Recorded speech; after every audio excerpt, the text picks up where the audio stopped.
And I'd made a decision that I was going to be resigning at the end of the season, and I actually told the chairman with about 3 weeks to go. So we had plenty of time to keep the club running or get someone on. Part of your remit, if part of your model of play was to be this certain way off the ball, to be this structured way, and it's to be this certain way with the ball, you only hope it happens. And like I say, you know, a massive credit has to go to them players. You know, Nathan Edwards. How are you been keeping during lockdown? It's been difficult, isn't it? It's been different for everyone, really. For me, on a 9 to 5 wise, nothing's really changed. I've kind of had to be in every day, but yeah, been all right, really. I think everyone's reached their peak with it. Happy to see it end and hopefully go on to some normality. How about yourself? I've been all right. I've been working from home, so it's not been too tough for me. Yeah, working out by the looks of it. Nah, I'm getting fat, mate. Yeah, I think everyone's. I'm glad you're keeping now, well. I think. Yeah, thank you. But thank you for coming on. I really appreciate it. As FA guidelines have announced today that we can all train in groups of 6 now, and as many groups as we want, as long as we're socially distanced. So does that mean you're planning to start pre-season pretty soon, or are you still waiting? Yeah, well, I think it's only just come out what you said about what the FA have said with the guidelines. Everything's just been so up in the air since the last day we played, really. I mean, we played on a Saturday, where I think we went into the week where Premier League was going ahead on the Wednesday. I think a Leicester player tested positive, and by Friday it was suspended. We played, and then the season ended. So we've almost kind of said to ourselves, the staff, that we'll jump as soon as they're ready to go. And obviously, this has only just been announced. So yeah, I think the guideline is you can work in groups of 6, as many groups as you like, as long as there's the distance within the sixes, within the 6s as well, if that makes sense. So we've got loads of like PPE gear and gels and gloves and masks and stuff like that for staff and players. We've had that for quite a while. So yeah, I think for me, I'm ready to go. I think everyone's ready to go. I think there's no dates on when the season will start, and you could even possibly say that the season isn't going to start this year.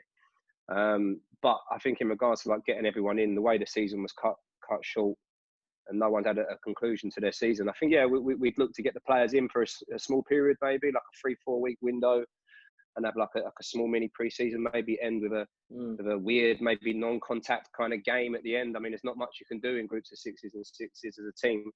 So I think we'd maybe just get them in for, like I say, 3-4 weeks, work them in a pattern of groups of 6s and try to get some improvement within maybe a small area of their games. So probably more with players that we know from the season that's ended. But yeah, it's something we'll discuss through this next week. But I expect most clubs will jump straight away, especially the higher semi-pro clubs than us that are closer to the conference and Ryman level. They'll probably be looking to flip and spin around relatively quick. And now the Premier League's going to start. So yeah, to answer your question, I couldn't give you a definite answer. But for me, if we could, we'd start tomorrow or the day after that, because what else are you going to do? No, of course. Now, going off, as you speak of pre-season, like, what is your aim for pre-season? How do you plan for pre-season? As a manager who's been in the scaffold for around 7 years now, like, how does each season now come across different to you for each year you gain experience? Well, I haven't been in the scaffold for 7 years, that's for sure. And Jesus, if I'm in the scaffold for 7 years, then I reckon I'll have lost more hair. But I mean, my scaffold experience has been the last 3 years, going into the 4th now. I mean, it's a difficult question to answer right now, really. In what perspective? In how football was before 3 months ago, or obviously we're all going into an unknown where, as much as experience helps, and experience is massive for sure, of knowing how to build it up and get to where you want to get to at a certain point of the season. We're all going into the unknown. You know, training is going to be different. The way you're going to have to develop the players. We may not even ever be able to train as a group before we go into some form of game. So, yeah, on what perspective? So we're talking now after COVID-19. Now COVID-19's come into our lives. How would you now prepare for training with the players without the contact and the physical contact? If we're talking just without the contact and without physical contact, then the planning story is pretty easy if you know what you're doing. And obviously we've got a fantastic team of coaches that I've got alongside me that take a lot of that front as well. So I think, like I say, you're working in groups of sixes, so you've got to distance the players within that as well. So there's no kind of there's no way you can do anything as a group of 6 versus 6. So really, it's kind of individual within the 6, which you're looking at all sorts of dynamic stuff you can do with the players. It's a unique time if we're talking about how you plan a pre-season post-COVID, because most players have lots of time off and come back to pre-season not really wanting to come back and kind of anxious for it. Whereas this time it's totally different. Every player wants to come back straight away. Every player's been doing extra training, and credit to them, because I don't know whether I would when I was a player, if I'm honest, going through this period, but credit to a lot of them. So to answer your question, the first period of it, we'll take it very carefully, very gradually. We won't jump into anything, into deep water straight away without knowing we can swim in it. We'll build it up and we'll slowly get back going. We need to conclude the season with an end of season presentation as well, and that will be part of the training that we'll do with them as well. We'll at one point we'll socially distance, have a conclusion to the season. So we'll touch on that small period, like I said, that 3-4 week, and then we'll wait for start dates before you can really start to plan how I do pre-season. Everyone else does it differently. That's the best thing about football. As a player, as a coach, manager, you can approach it completely how you want. Whether you get rewards of it is here or there. Really, you still have to develop it as it goes. But I like to implement a model of play, and that can only come once I know start dates, once I know weeks towards, and then looking at the players within that first sort of 10, 14 days. At this level, you've got such a short window to look at a player and pick something and see something, and hopefully it works. And the season we just came off, the lads were absolutely terrific. So we'll just be looking to build. And once this small COVID, this kind of social distance of groups of 6 has passed, then we can focus properly. But for now, it'll just be very slow, very careful, and gradual, really. No, that's great. And going by last season, you had a great season, which some would say Holmesdale got nicked off the title. But going off that, are you looking forward to the new season? Do you feel like you've got something to fight for? Yeah, Jesus, yeah, for sure. I think you probably you'd be harsh on a lot of the teams, maybe 3 or 4 sides around us, to say that we were nicked for the title. I think we were in a great position with 8 games to go, and I think if anyone who knows football knows that's what you basically do. You put yourself in that position, as you know from the experiences you've had, to get to that last period of that season where you go over the line. And it's the motivation for next season is massive because of the break we've had. This will be my 8th straight season, so I've needed a bit of a break, really. I always take a holiday straight after the season, and I'm not saying you get burnt out, but we had a fantastic season. But it was because a lot of the players I've had with me for many years, and they kind of took a lot of the mantle and ran with it, and it wasn't stuff that we didn't know. It was stuff that we'd done many times before. If you look at a lot of my back 4 from last year, Cat in goal, Nathan Edwards, he finished the season with me at Forest Hill and was on excellent form when we finished the season. I think we lost 1 in the last 10 or something like that, and he was doing really well, which is what took his form into. JT, again, had a fantastic season, won many awards at the end of the season, carried that on. We ended the season with Tom Dewars and Ilsey, Jordan Ills, playing centre-half, and that's the first time really I'd worked with Jordan at centre-half. I've had with him since he was 17, he's 22 now. Wow. And he got the chance going into that. And then obviously I went out and I did go out and get Dan Carpy. I was a big fan of Carp's actually for a year or 2, and he had a terrific season. So when you look at that, and then you look at like Shieldsy, who played a massive part at centre-half as well, James Shields, terrific player. A lot of them had played. Shieldsy was my centre mid last year. A lot of them had played together, that back 5, back 6. So your core is so important towards that success. But to say we were robbed of the title, there was still a long way to go. We was in a fantastic position to do it. I totally believe we would have done it.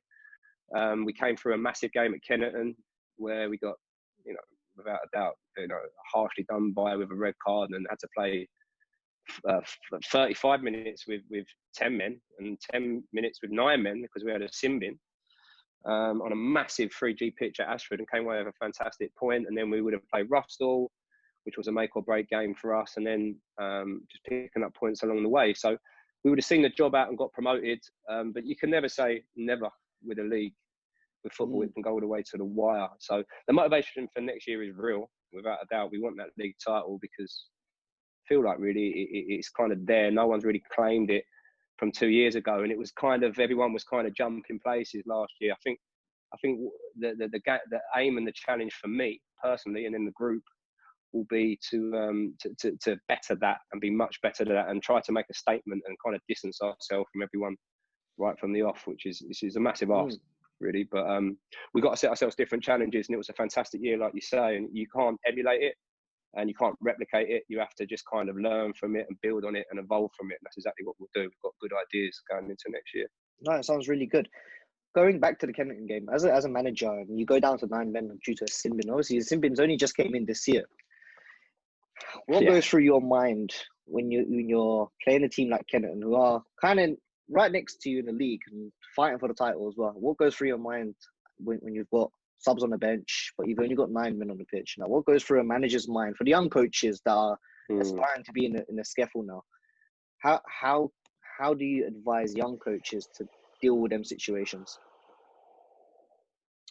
It's a difficult situation because there's many variables as to why that situation may have happened, and you can throw lots of excuses at football, but 9 times out of 10 it doesn't lie. And in this occasion, it was a ridiculous decision.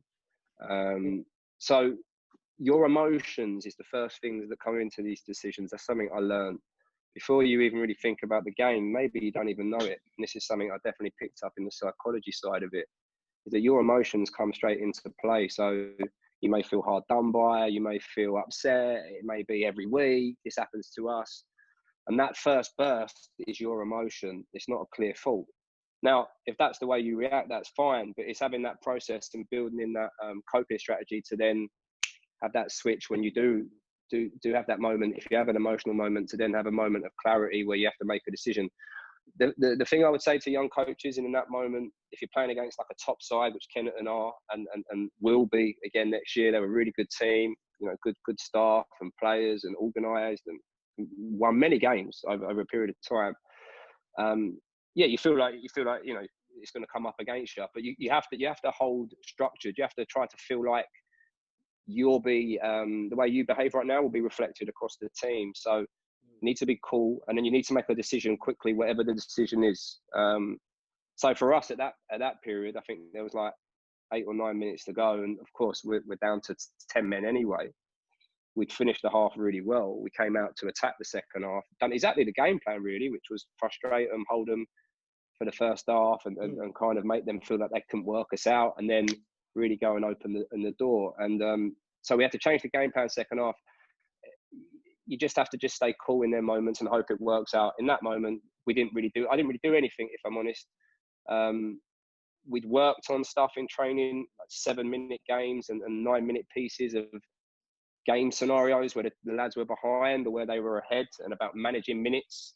So what was nice for me and the staff is when that happened, I could hear some of the lads going through the processes that we had spoke about. So I suppose that if you've done it right, a lot of the work is done before that moment comes. And then hopefully there's a trigger or like I say, a reaction for the players to react to.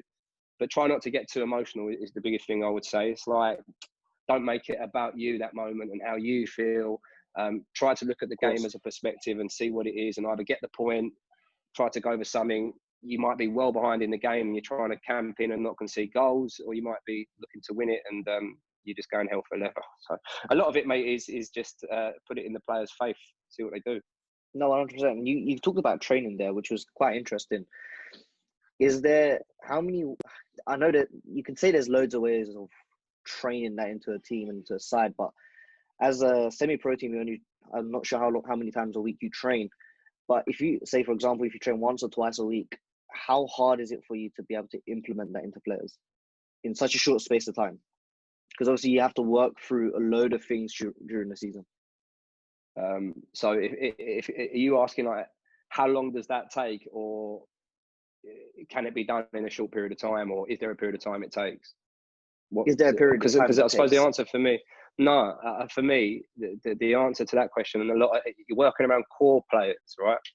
So players that will pick up the mantle and be a reflection of you on the pitch, and will do certain things that maybe other managers would never have thought to ask, or stuff like that. So I think it takes years, mate. Years of the right players. You know, like I say, some of the players that I've been with have been with me for years, and know kind of what works and what don't. And sometimes, you know, you will ask and try something really different in your approach, and the players will go with it and it works, and then they buy into it. And if it doesn't, then you're finding new recipes all of a sudden. So you know, like I say, Carpi was a new player that came in, and actually in that game, he took a massive lead, and he really broke the game down really well, and managed it fantastically, and really slowed the tempo down at the right times. And he only had been with us, you know, from day one of pre-season. So it's about the group you've got around you. If you're taking a whole group of players that have never done it and you're trying to do it, then it won't work. But all you need is one or two players to remember it, trigger it, and then remind the other players, and then they tuck in. It's not. It sounds like it's like we're reinventing the wheel. It really ain't complicated. But, you know, for me, like when I played, same as coaching and managing, I've always felt like simplicity is more. So, you know, the more simple things can be, the more clarity there is. And I'm a big believer that you know, clarity breeds confidence. It does. So the more clearer you are, breaking things down in patterns of threes, or really does help, and people aren't even aware of it. So I don't know. Yeah, you've got to have the right people around you, and you can't try to instruct things on the people that they can't do. If you've got a group that can't react like that, that are too emotional, or for whatever reason don't have the character within them to do it. I've worked with squads before that have, you know, players that have been beneath the level and have had quite weak minds, and that never kicks in. So it's about the group, and it's about the time.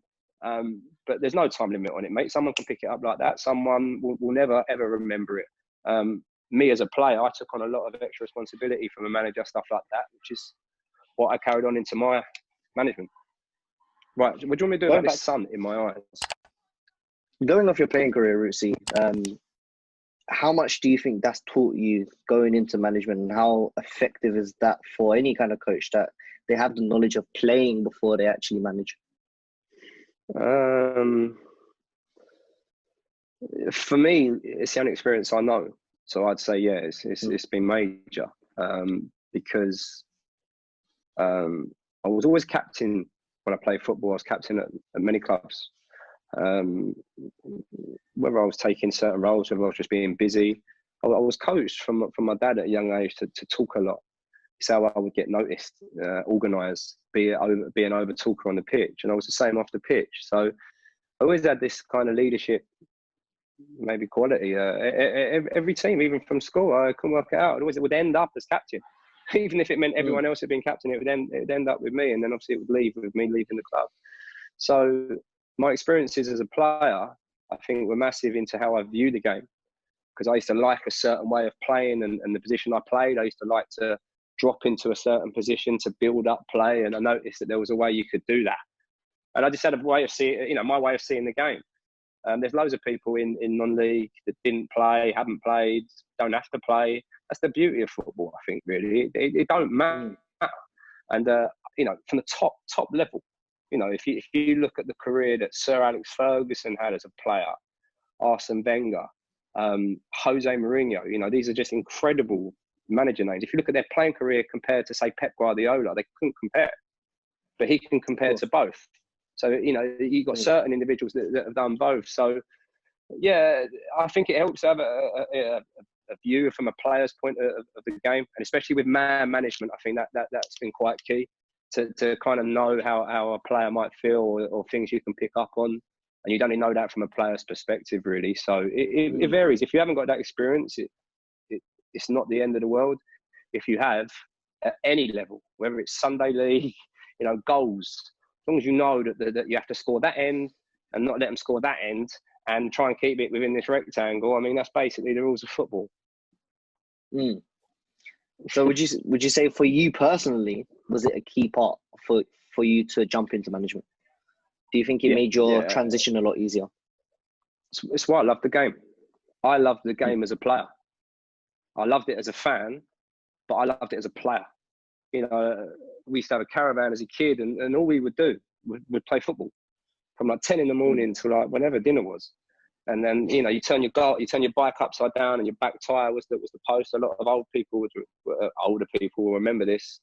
And if it hit the tyre a certain way, it would bounce out like a post. And we just played football all day. And everyone was a goalkeeper. Everyone was playing 66 goals, striker, World Cup Willie. And I loved the game as a player. You know, I lived and breathed it as a player. And when I played, I decided that in that moment, it was a chance for me to just like be abstract from the world, so I could be whoever I wanted. I felt like in that moment I could be whoever I wanted. So I decided to be a certain character when I played football, which maybe I've taken over to management. I don't feel that's probably me as a person.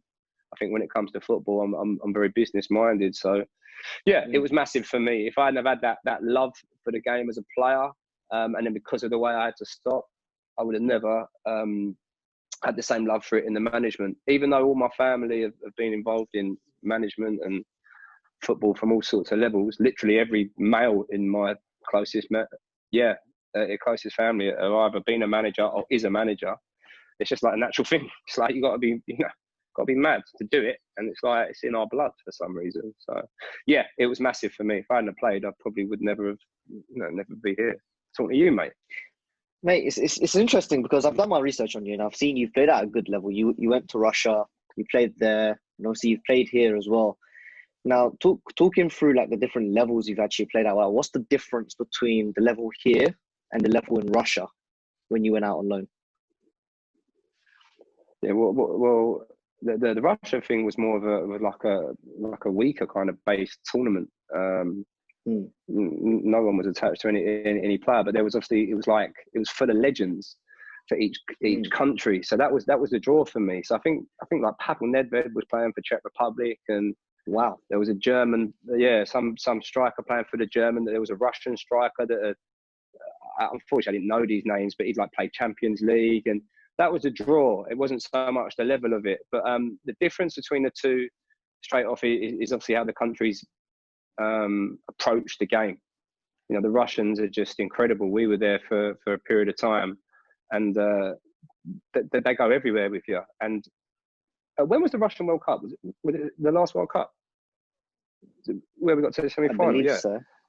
So the experience I had out there, you know, from them, from how they reacted in the crowds, the noise that these crowds would make, even these small crowds, it was just, for me, I'd never experienced anything like it. And then, and obviously they talk a different language, they talk quite deep, so the sound is different. And then, like I say, from following you on the buses and stuff like that, and you're just people just turning up to help with these kind of tournaments and help raise awareness and stuff like that in the things you're doing, and they would come out. So I knew that World Cup was going to be different gravy in regard to atmosphere and how it's presented, because they're just they're a massive country, mate. If you've never been, I mean, God, it's a joke. So the way the English, we live and die by football, don't we? You know what I mean? It's down the pub on a Sunday, it's Super Sunday. It's your whole life, or it's nothing. So that's better. So yeah, that's the difference in regards to levels. Yeah, I mean, God, some of the way these men are built in Russia. They're you know, they're not even footballers. They're like Ivan Dragos. Yeah, and I'm a big believer that some of the best footballers have come out of like Italy. This is my generation of the 80s and 90s when Inter Milan and AC Milan were the team, and obviously Gaza went to Lazio. And there's a different breed. But for me, you can't touch the English level. You know, I don't watch many other leagues as a fan. You know, I watch the Liga, I watch Bundesliga, but for me, the English level. And where I'm based in Kent, South East London, all the way down from grassroots, it's known to be the best, or the best around, or the best. So for me, I would say England, no matter where you played, whatever level. Wow. For me, I don't know where would be England. It's interesting. Maybe America. Maybe America. I know a player that I had worked with me called Charlie Haxall, if he watches this, and he went out to America. He's doing really, really well. And America has this obviously weird league set up with no relegation, and you know, clubs aren't really at risk of like going under from going up and down. But there's not much reward. You play like a long season, a bit like the American NBA and stuff. But they have these lower leagues, these college stuff, you know, a bit like the NFL, and they get unbelievable crowds, and we don't have that. As you know, we do not support grassroots football at all in England. We don't. Yeah. Not we, the FA. It's not supported, and this whole COVID thing, which you might touch on in regards to that, for me, they wanted to just, if it was up to them, they'd wash their hands of non-league completely and just say, look, you're just such a burden. So in that regards, Germany, Russia, Spain, they're all looked after much better than us. But I think our grade and our standard of the Premier League, you never play a higher grade than that. If you make it to the Premier League, you've made it to the, top, other than going to the league where Messi's mixing it. Yeah, of course. Now, you've obviously managed for quite a while now, going into your 8th season, as you said earlier. What teams have you managed before Holmesdale? Obviously, you've been at Holmesdale before, but what teams have you managed before? Yeah. So in which way? Which order? From the start? Let's go from the start. From Holmesdale back. So from the start. So my first managerial experience, when I was a player at a club called Chipstead, I was the captain, and I think only once, maybe twice, towards one of my last seasons of playing, where my body was just packing up, the manager would go away, and because I was captain, I remember I'd run the game, and I think we won like 10-1. And I remember thinking it was a joke, we played a team, they were rubbish, and I think it was Wickham Park, they folded. And I remember thinking I can do a bit of this. But I left them and went to a club called Charlton Athletic Community for a geezer called Darren Phillips, who works for the FA and was doing the Kent County side. And we had a wicked team. We had Tyrus, who played for Thamesmead Town and played for me at Holmesdale with Ian Barley, the top player. We had some top players there. I could go through all the names: Charlie Nesbitt, Michael Payne. And then he stepped down with about 12 games to go, and was run quite as a placid club. But we trained where the Charlton first team trained. So we trained at Sparrows Den. Yeah, I mean, like the draw of the club, like the facilities. We had the Charlton X kit. We had the championship numbers on our shorts. They were X Charlton first team shorts. We could roll up on a Thursday night at Sparrows Den, pull in through the security, go and train on the 3G. We never trained on the grass, and we were Charlton Community, which was obviously a scheme that Darren set up, which was a brilliant scheme to help people get off the streets. And I came into it, he scouted me as a player. And then he stepped down, and the club and the team just folded, and he announced it was just going to fold at the end of the season. He said, does anyone want to take it? So me and a guy called Jay Martin, we said, yeah, we'll give it a go. We'll run it for the last 12 games. We didn't feel it was right to just fold. And we were like, we'd been in the race to, this was just when the Kent Invicta was starting. And a lot of teams were going to jump up the league. And it could have been the year before that, so it's quite a long time ago. Invicta League is now the SCFL 1, by the way, and they've merged the two. And then he just said, I don't think that he got the funding, or I don't think he got the ground. I think that was it. We were playing at Eltham Town, it's a rubbish ground.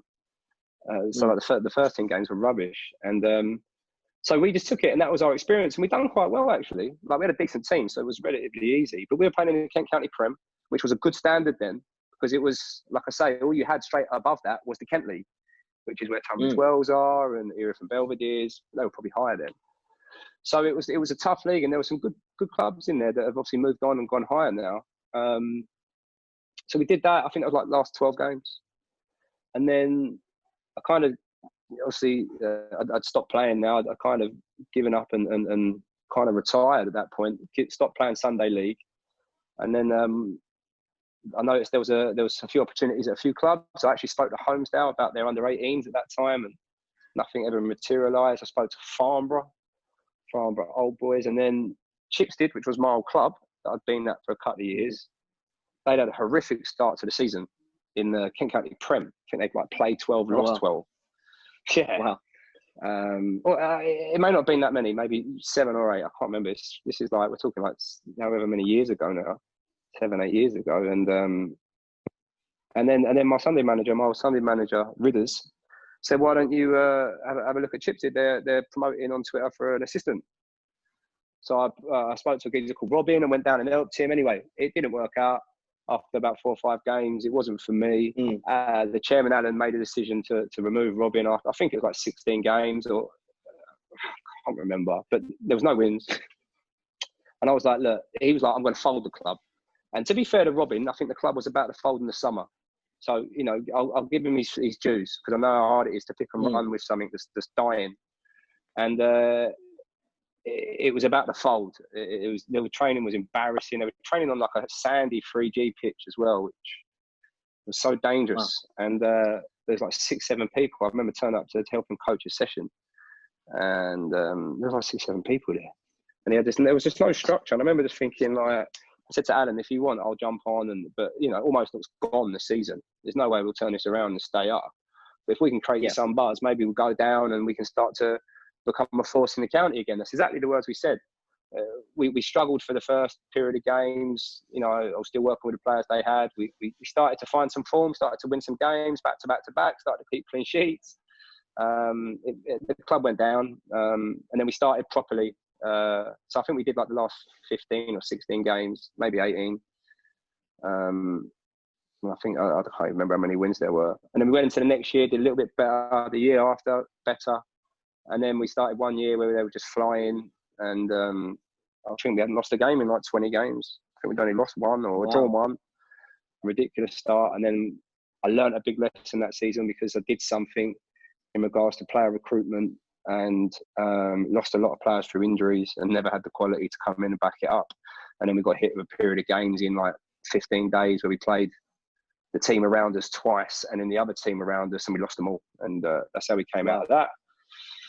Yeah, but that was a great experience. And my goalkeeping coach, assistant manager, you know, many clubs with me at Porter. That's where I built a relationship with him, and he's been with me in management for many years. So there was lots of positives with that. I left that club to come and take a lesser role at Holmesdale.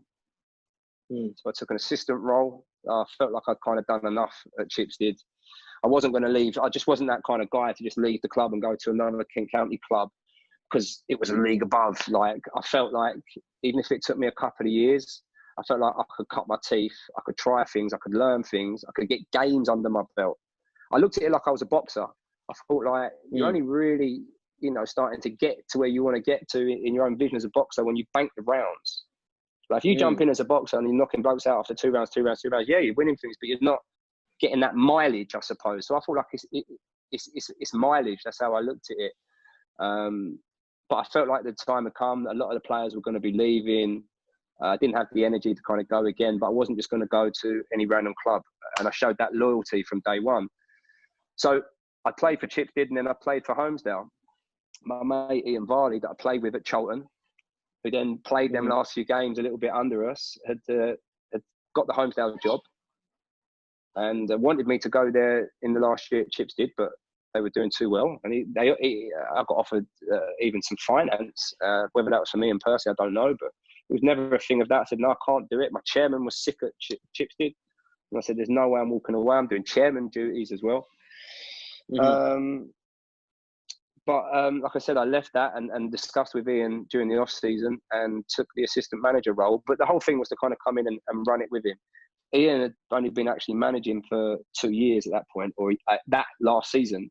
But he's a fully qualified UEFA A coach. You know, he's a great coach, was a really good player. His only problem is he's from Manchester. He can't help it. He's a man.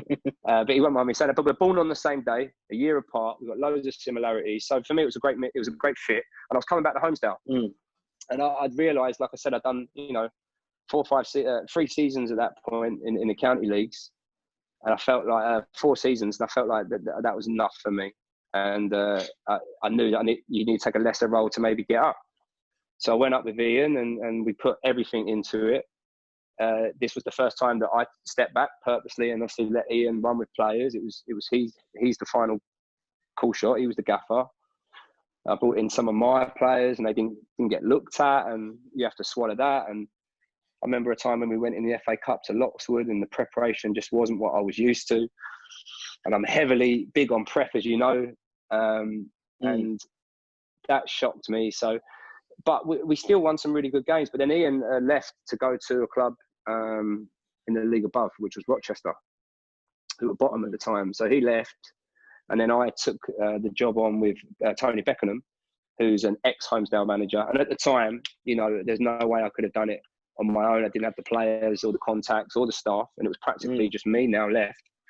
So me and Tony ran it, and we got a few other guys in, and we had a good season. We ended the season really, really well, and that was the first time in management at Holmesdale, and that ended at the end of the season, just for certain reasons that I won't get into with you, which obviously are here and there anymore because I'm in the position that I want to be. But there was total reasons on both parts.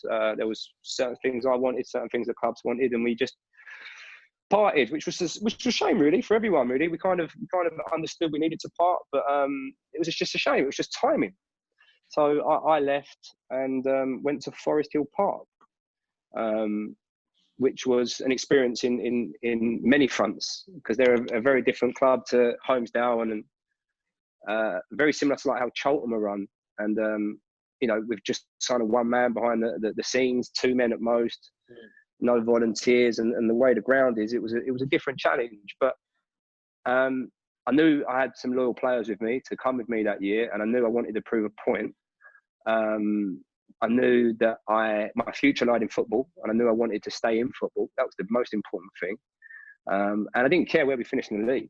I just felt like I could do a good job there and give them a new identity, because they kind of had this kind of whipping boys mentality, and I felt like I hadn't really taken that team. I kind of did it. Chips did, but they just had a bad start. Forest Hill kind of had this normal finish around the bottom time for many years. Lewisham had the same thing until a guy called Justin February came in and totally changed that side about. To be fair to him, and they'll be the first ones to say they got rid of him too early, but he changed that identity of that club, and they're still running with that.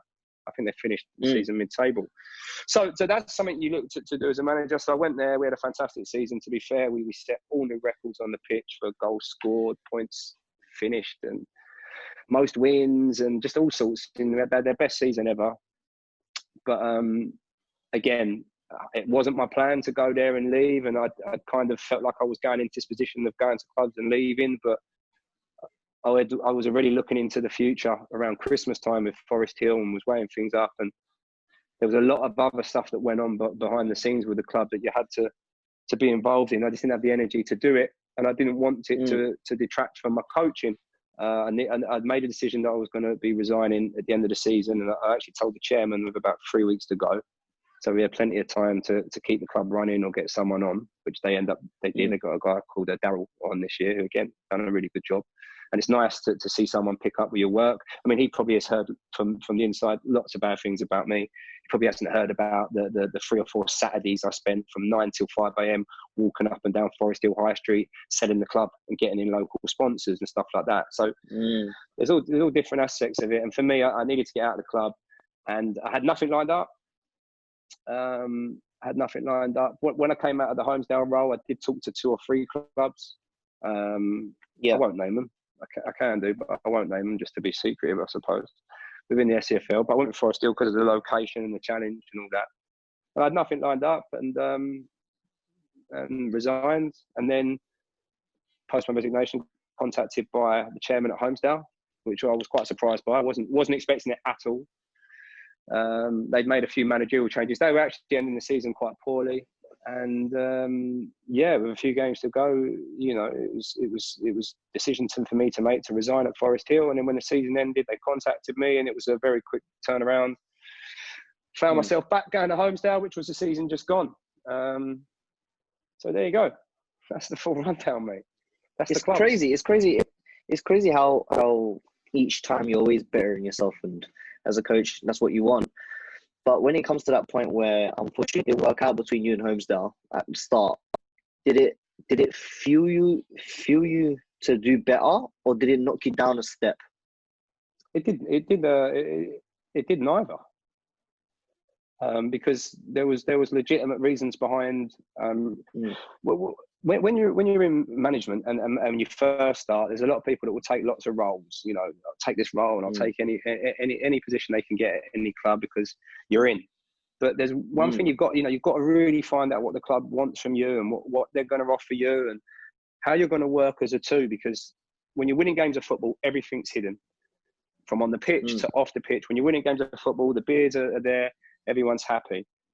But you're not always winning games of football. And when you're not, and there's moments when you clash in football, You need to make sure that you've got that clarity of that it's just football. So it didn't knock me. I was, like I said, I was gutted. The way I said it to you earlier, you know, I was heavy-hearted when we shook hands, but it was all on good terms. There was maybe reasons that I was upset with things that they didn't agree with me, and there was reasons they were probably upset with me that I didn't agree with them. But there was no hard feeling or hard done by. So yeah, it didn't knock me at all. The only thing it made me think of is, does my future lie in football? You know. I've really enjoyed it. I'd made a few changes, and I thought, and then I made a decision. No, it does. So that's all it made me do. It made me just confirm that I wanted to carry on. Did it fuel me? Not really. When we played the games, yeah, they were games that I wanted to do well in. But the thing for me, and this is with the love that I have for the club, and this is why I'm so lucky to be in the position I am. And I do wake up, you know, when the season was going ahead, daily grateful to where I am, because this is a club I've played for, Tuna. And this is a club, for example, where I met the person, Ricky Spain, who introduced me to someone who eventually led towards me having my children. You know, the club shaped a massive part of my life. The person that brought me to the club was a guy called Ken Fergus, who's an absolute non-league legend. And you need to Google him, by the way, because you don't know him, but you should do. And he was an unreal guy. And he brought me to the club, and the people I met at the club, you know, I met, you know, like I say, the mother of my children at a wedding of a player that I met through the club.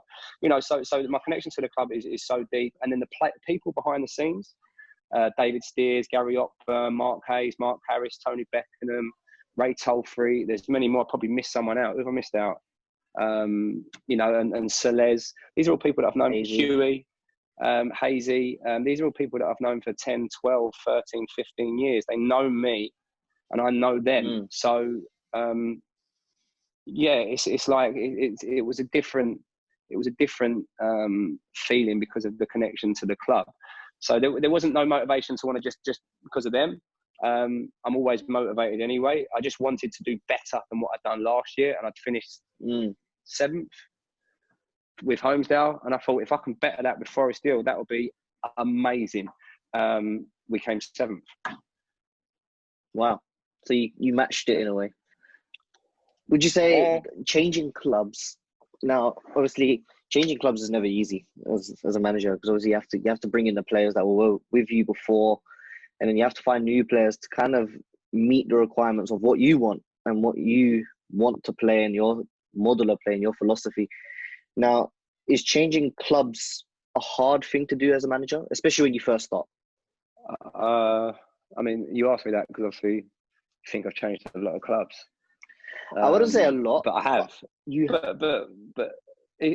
No, you are right. But it's like, you know, I spent a lot of my time at Chipstead. That's a club I played for, and have a connection with. You know, I've spent a hell of a lot of time at Holmesdale. It's a club I played for. And there's just a couple of breaks in between. Moving between clubs isn't easy, because again, you're working for different people, and if you're lucky, yeah, players will come with you. When you first start in this game, ain't like you've got a group of players in your bag. You know 100 players from playing. You know 100 players from Sunday League, but it's great. It's all of a sudden making that bridge from you're their mate. Do you want to come and now play for me? To listen, I'm a gaffer. Come play for me. Do as I say. And that takes a long time to get over that. A lot of people will bring in ex-players that they played with in the first year or two, and they might be surprised they can't work out why they're not at the levels they knew they're at. It's because they're playing for you, and because they know that it's a different person than the person they used to play for. So it comes with its challenges, location, you're training in different places, facilities, players, but majority of the work you're doing is the same. If you get the work done on the pitch right, 9 times out of 10 you've got a chance, and that was something I believed in. The team that I took over to Forest Hill Park was only a small management team compared to what I've got now, and obviously the results I got last year only kind of cemented to me that strength in numbers is quite a big thing, and a good manager can expedite well and is happy to have people do things that maybe he can't do as well. And everyone eats off the same plate. So, like I say, there's variables. It can be really exciting because it's fresh, it's new. You got your new jumper, your new badge. It can be all that kind of like material things, and you know, ain't no one in management at this level, and I could be wrong. I mean, there's a couple of managers in the league above, but ain't no one getting any bunts at this level, or ain't no one getting any life-changing money at this level. You might get your petrol paid, or you might get a Twix, but listen, if you're doing it for that, then you're doing it for the wrong reasons. So, of course, it can be challenging, it can be nervous, it can be whatever, but ultimately, it is what it is. It's football, it's getting players down, it's doing the same work. The real challenge is through the season. Not so much the change. The first switch is relatively easy. You leave that club, you tweet that day, you tweet the next day. you've had a certain club in your bio for 5 years, boom, they're gone, they're unfollowed, you've got the new one. I mean, it's like it's you know, when I worked with Tony Beckenham, you know, I learned some fantastic things off Becks, and you know, he really showed me that it is dog eat dog in football, and that's no reference to him as a character, because anyone who knows him knows he's you know, he's a very hard manager, very ruthless, and but very successful with it as well at times.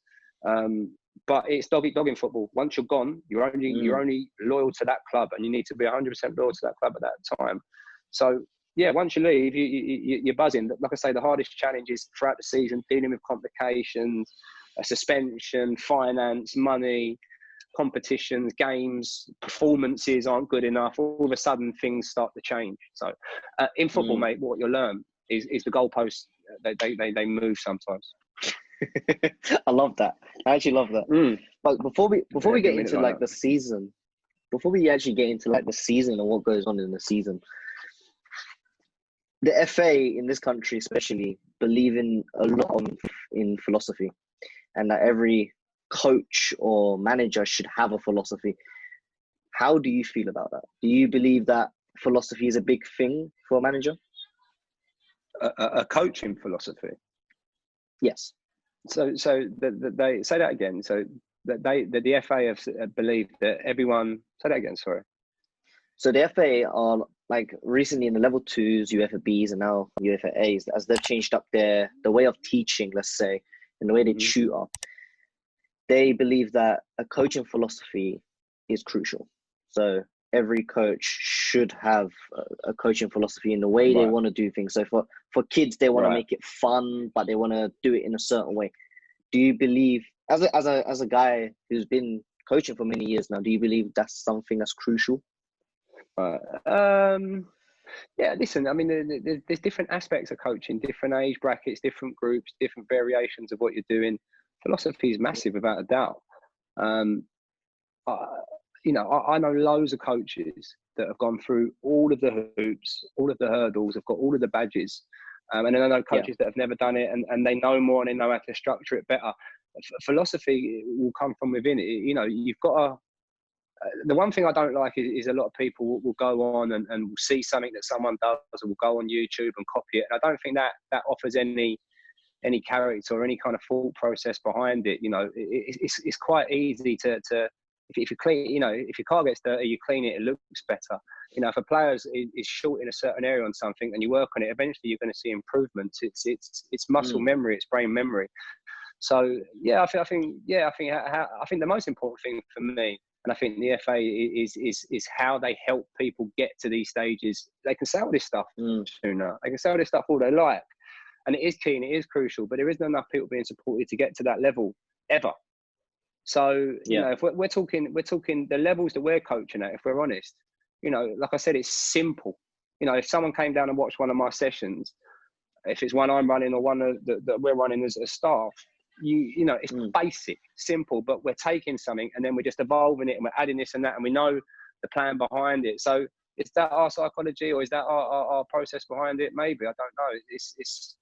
It's a lot of people just do stuff off the cuff, but a lot of people are kind of just copying things and just running with stuff nowadays, and you see that a lot. And there's no need to do it. Just put your own stamp on it. You know, there's no real wrong in coaching. The wrong part is how you're delivering it. For me, you know, of course, if you're working on something the player doesn't need, of course, you know what I'm saying. If you get the basics right and you know what you're doing, but you deliver it completely wrong, you're not going to get the right the right return. So yeah, I think it is crucial. Yeah, I think it is key. But are they, are they doing enough to help people get to that point? Are they showing enough support to help people do it? No. That's the question. But now going into like the season now, you've as much as I speak to you and how much I've known you for quite a while, I've known you for about a year now. You've always mentioned momentum, and the first 3 games of every season, do you believe that builds the momentum for the rest of the season, or do you believe the first 3 games you could lose and you could still bring it back in a way? Yeah, I'd say the latter. I mean, it's, there's many seasons where teams have started and not won a game for the first 3-4 games and gone on to win the league.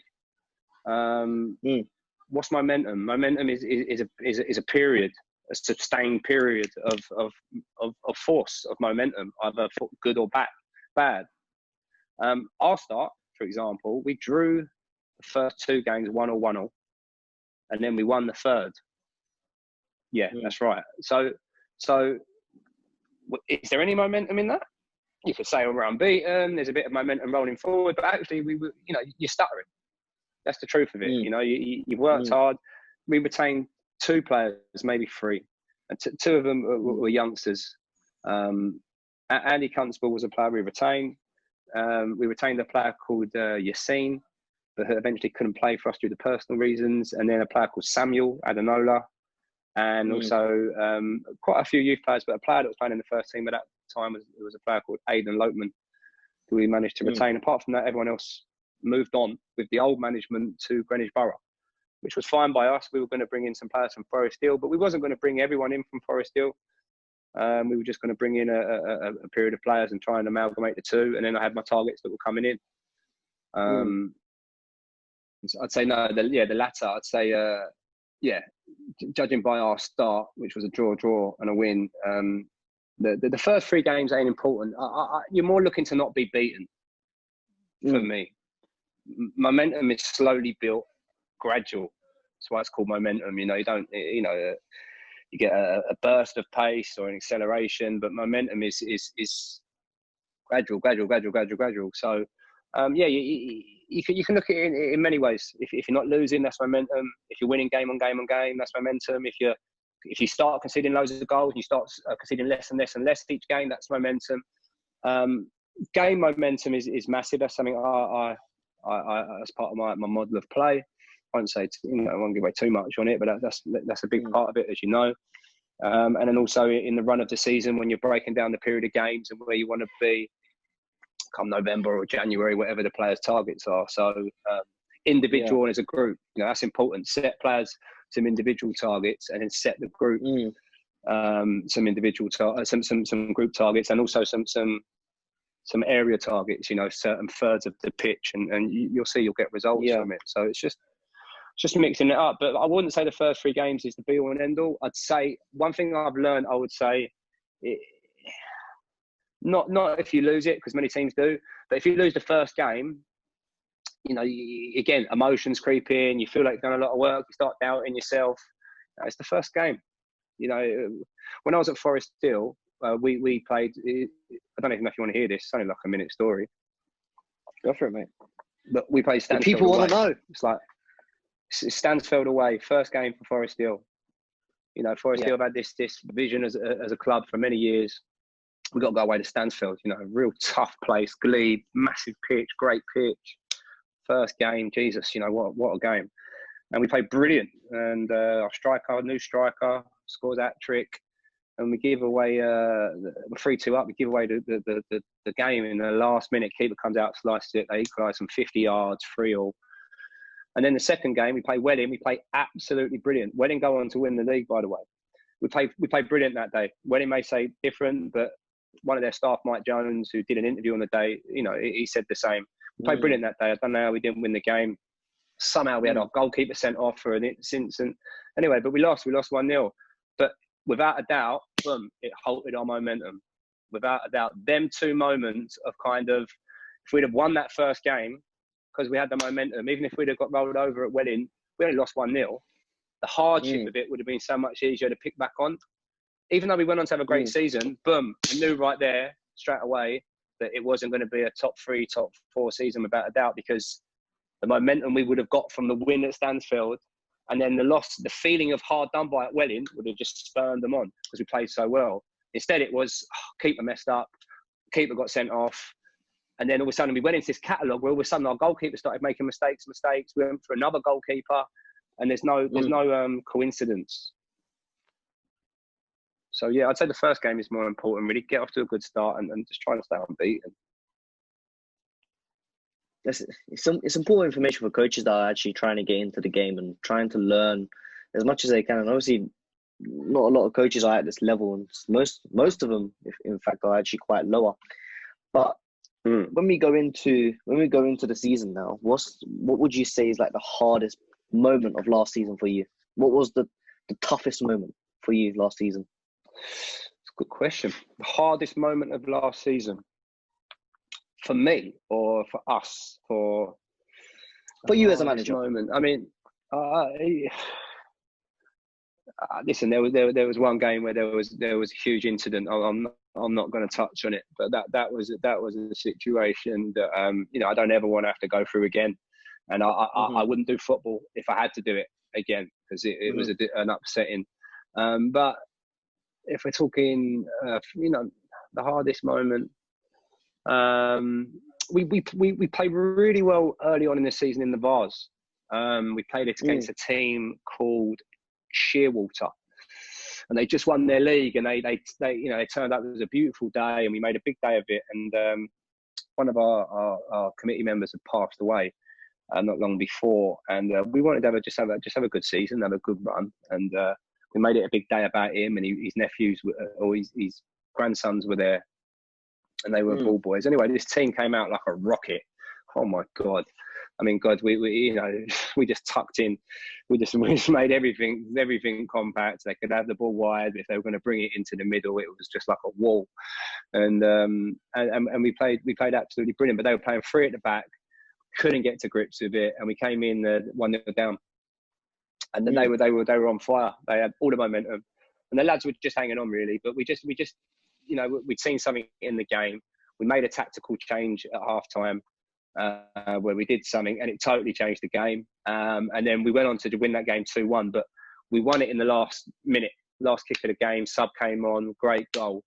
And the scenes and the celebration that day of getting through to the next round of the Vars, which was the round just before the first round proper, I think you played 2 qualifying, which I think the club had only ever won one. And then so that was just a great moment. We banked a bit of money. It was a lovely day, and that was a great moment. And then the next game we played in that round, we played Egham Town, I think it was. I might have the 2 mixed up. And that was a hard moment because we lost that game 1-0, but we played brilliant that day. And we made one defensive mistake, I think where someone just switched off and they came in and nicked a header or a volley, and we lost 1-0, and we went out kind of like hard done by really. And I felt like if we'd have come through that game, Egham and Shearwater were 2 top teams from leagues above around our county, and all we would have done is played either our standard or the league above for the next 3-4 games within our county before we would have gone on to like the round just before the quarters. So when I really did the homework with teams, I really fancied us coming off there if we'd have beaten Egham to have gone on and maybe done something in that, at least won 3 or 4 games. So that was a hard moment for me because I really felt like there was something in there for us, and I think the next round who we would have had would have been a great tie. So that was a hard loss, hard moments in games. There's many of them, Kennington, like I say. So what's the most greatest moment of your season, last season? Not having this sun in my eyes is the greatest moment I can have right now. The greatest moment of wait, there's set my contact lens. The greatest moment of last season.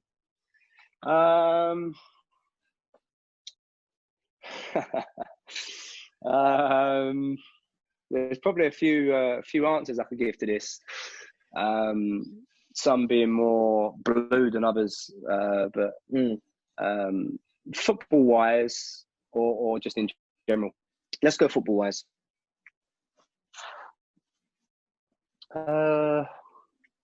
See, for me, like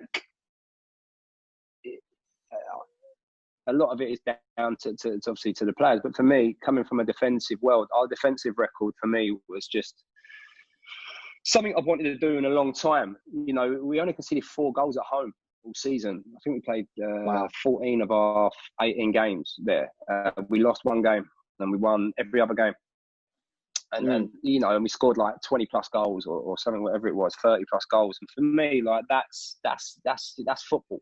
You know, your home ground is an absolute fortress, and the people that work there, when they roll up, they feel like they're just going to win games of football. And everyone rolls up to your ground who's involved in your camp, knowing that winning feeling. And it's the same process, and you repeat the winning formula, and you do what you need to do, and you tactically change. But ultimately, everyone turns up just feeling like you're going to win a game of football. And that's how I like to feel at home. So our whole goals against was unreal. We conceded 17 all season, but 4 at home for me. And it was something that we said we really wanted to bring the spirit back to Holmesdale. And their home record the year before was not up to scratch. And they wanted to that was one of the remits, was let's make ourselves hard to beat at home. Well, we certainly did that and more. No, of course, having one of the best defensive records in the country with that many goals conceded, it must be an achievement for you. And obviously, you being a defender back in your playing day, must have really chuffed you as a gaffer. And obviously, your coaching staff and players builds a lot of confidence for the following season, as I can only imagine. If part of your remit, if part of your model of play was to be this certain way off the ball, to be this structured way, and it's to be this certain way with the ball, you only hope it happens. And like I say, you know, a massive credit has to go to them players. You know, Nathan Edwards, you know, like I said to him, it does not matter, right, that the season was null and void. It's the same for everyone, right? And it's what's right. Let's have it right. You know, points per game would have been messy as it's what's right. If there's another pandemic and you're top of the league, you won't win it. But I said to him, ain't no one taking away anyone's stats from what you did and what you achieved. And him as a goalkeeper, go and check out his last 11 games from Forest Hill and then his period at Holmesdale, incredible. And his challenge individually is to run with that into next season and do better. So when you've worked, like I say, with them group of players at another club and they've come over, and then you bring new players in, especially through the midfield and attacking, and you're able to be solid and then win a lot of games 1-0 and stuff like that. You know, that's something that we set up first in mind. Some people might set up a different way in mind. It may be an attacking side. It may be a different thought process. It may be a slow build up.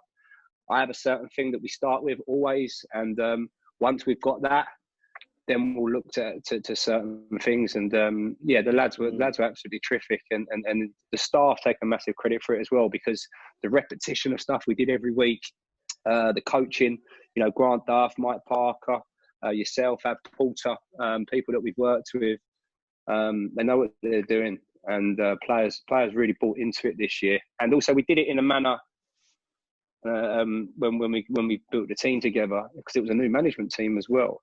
We wanted to make sure that we had a bit of fun with it, and we wanted to do things slightly different. And whatever happened, we'd be super serious with the players, super professional, but only at certain times, bang, when we talk.